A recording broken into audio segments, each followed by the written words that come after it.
The Dressmaker adalah film tentang seorang wanita glamour yang kembali ke kota kecilnya di pedesaan Australia.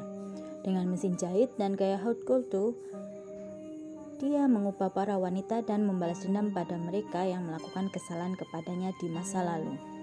Film drama komedi balas dendam Australia tahun 2015 yang ditulis bersama dan disutradarai oleh Jocelyn Moorhouse berdasarkan novel tahun 2000 dengan judul yang sama oleh Rosalie Ham. Film ini dibintangi oleh Kate Winslet sebagai femme fatale bernama Myrtle Tilly Denage yang kembali ke kota kecil di Australia untuk merawat ibunya yang sakit dan tidak stabil secara mental. Film ini mengeksplorasi tema balas dendam dan kreativitas. Pada tahun 1926, di kota pedalaman Australia, Dungatar, seorang siswi bernama Myrtle Denage disalahkan atas kematian teman sekelasnya, Stewart Pettyman, dan diasingkan dari kota tersebut oleh sersan polisi setempat, Horatio Farrad. 25 tahun kemudian, pada tahun 1951, Myrtle yang sekarang menjadi penjahit ulung dengan nama Tilly kembali ke Dungatar. Karena tidak dapat mengingat peristiwa kematian Stewart, Tilly bertanya kepada ibunya yang sakit jiwa, Molly, tetapi ibunya pun tidak ingat apa-apa tentang kejadian tersebut. Pada pertandingan final sepak bola lokal, gaun kultur merah Tilly mengalihkan perhatian para pemain Dungatar.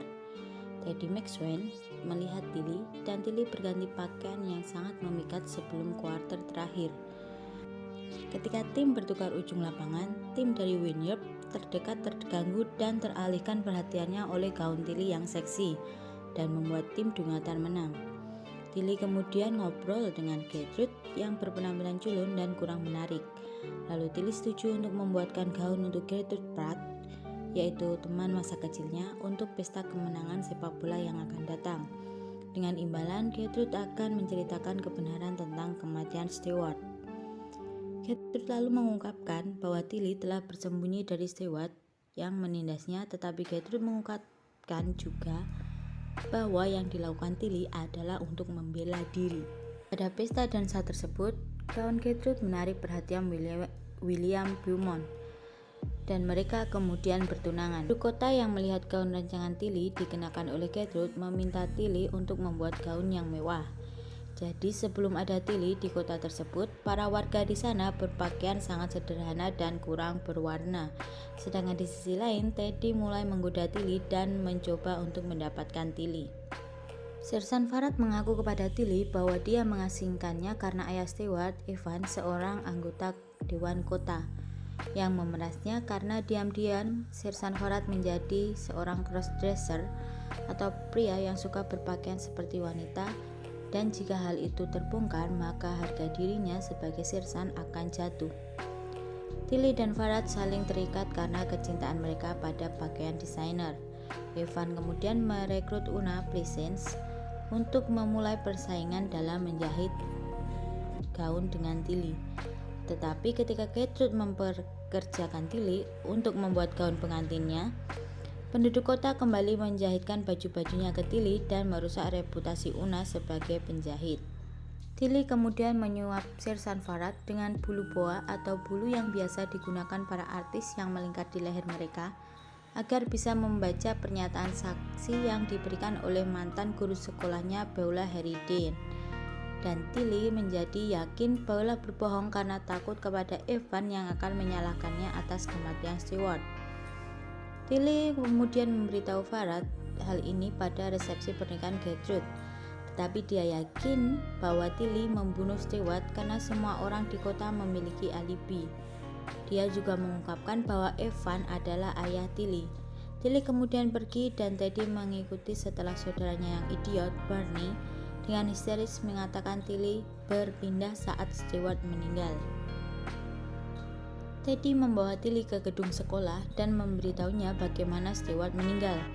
Lalu adegan beralih ke masa lalu di mana Stewart memojokkan Tilly ke dinding, mengancam akan membunuh ibunya jika dia bergerak. Stewart menundukkan kepalanya ke arah Tilly seperti banteng yang ingin menyeruduk, tetapi Tilly bergeser ke samping dan membuat Stewart menabrak tembok dengan kepalanya dan membuat lehernya patah yang mengakibatkan dia mati. Barney menyaksikan ini dari silo atau lumbung padi penyimpanan kota, tetapi takut mengatakan kepada orang-orang dan akan mengira dia berbohong. Terlebih Barney juga mempunyai kecerdasan yang kurang. Akhirnya, Tilly mengetahui yang sebenarnya dan berencana membalas dendam ke seluruh penduduk yang mengucilkan dia dan ibunya.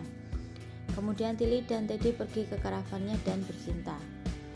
Mereka duduk di atas silo dan Teddy pamer dengan melompat ke dalam silo, tetapi kemudian ia sesak napas dan tenggelam ke dalam tumpukan biji gandum. Tragis.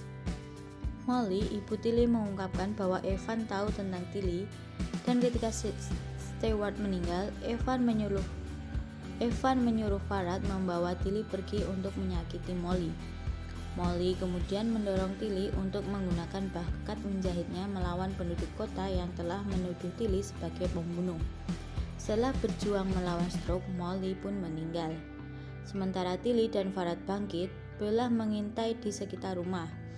Tilly yang mabuk menolak mendengarkan musik dan membuang pemutar kaset keluar rumah dan melukai Beulah. Hal ini memang disengaja oleh Tilly dan Farad yang menyadari bahwa Beulah sedang mengendap-endap di rumah Tilly, dan juga sebagai pembalasan karena Beulah sangat kejam ke Tilly saat Tilly menjadi muridnya. Lalu Bella diberitahu untuk naik kereta ke Melbourne, di mana dia kira untuk ke rumah sakit merawat lukanya, tetapi ternyata ditempatkan di rumah sakit jiwa. Percival Almanac, ahli kimia kota yang juga kejam memperlakukan Tilly saat kecil, tenggelam di kolam di belakang rumahnya. Istrinya Irma dibawa pengaruh brownies ganja yang dipanggang oleh Molly dan diberikan sebelum Molly mati. Tidak bisa menyelamatkan suaminya. Untuk mencegah penangkapan Tilly, Sersan Farad rela disalahkan dan disingkirkan dari kota, karena dia juga merasa menyesal dan bersalah telah membawa Tilly keluar dari kota tersebut di masa lalu. Tilly kemudian mengungkapkan perselingkuhan Evan kepada istrinya Marigold. Saat menghadapi Evan, Marigold memotong tendon Achillesnya atau belakang lututnya dan membuatnya mati kehabisan darah. Penduduk kota bepergian ke Wynyard untuk tampil di kompetisi Estate Ford, semacam kabaret mungkin ya. Di sisi lain, penduduk kota menyadari banyaknya kematian telah membuat mereka tampil di festival tersebut tanpa pemain lengkap. Dan juga Tilly telah menciptakan kostum untuk penduduk Wynyard. Sementara semua penduduk kota pergi ke kompetisi tersebut, Tilly mulai membakar rumahnya dengan gulungan kain merah yang sangat panjang dan dibasahi parafin. Gulungan kain tersebut dibuka menuruni bukit menuju kota, dan api cepat menyebar ke seluruh rumah warga Dungatar dan membakar semua yang ada di Dungatar. Tilly kemudian meninggalkan Dungatar yang telah ia bakar dengan kereta api. Penduduk Dungatar pulang dari kompetisi dan mendapati seluruh Dungatar telah terbakar. Jadi itulah alur cerita dari The Dressmaker. Ini salah satu film favorit saya karena ini tentang fashion dan pembalasan dendamnya itu sangat memuaskan. Jadi Dungatar itu cuma kayak desa kecil model koboi-koboi yang gersang dan cuma sedikit banget penduduknya. Jadi ya gampang kebakar. Di sini juga saya kasihan dengan hidup si Tilly, udah dibully sama seluruh penduduk, terus ada orang yang ngebelain dia, yaitu ibunya, Sersan Farad dan Teddy yang malah mati. Tapi kemudian terbayar dengan ending yang memuaskan. Berharap ada sequelnya, semoga saja. Terima kasih sudah mampir di channel Wungu Movie. Nantikan ulasan film yang lainnya ya. Kalian juga bisa request di kolom komentar. Bye.